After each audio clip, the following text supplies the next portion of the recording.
Leo ndio leo. Bwana, kama hujala basi nenda kale kabisa kuitazama hii mechi ya Morocco vs Tanzania. Huenda mechi itapomalizika ukaweza kula sana au usiweze kula kabisa, ko likaziba kwa makelele.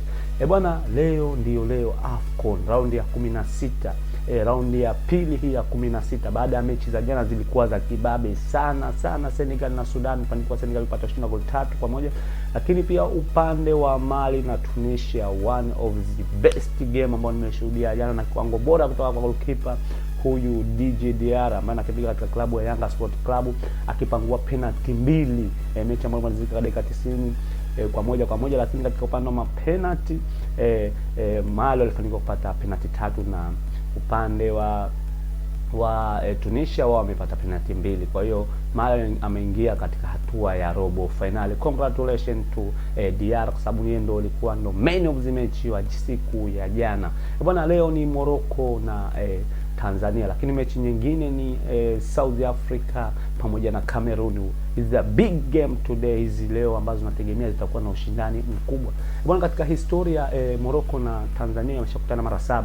Katika mara 7 hiyo Morocco amefanikiwa kufunga Tanzania mara 6 na Tanzania amefunga Morocco mara 1, ambayo ilikuwa mwaka 2013 katika mwezi wa 3, ambayo magoli hayo mawili yakifungwa na Bwana Samata na goli moja likifungwa na Thomas Ulimwengu, mechi ambayo ilikuwa ni nzuri sana hii katika hatua ya magrupu ya kufuzu katika kombe la dunia.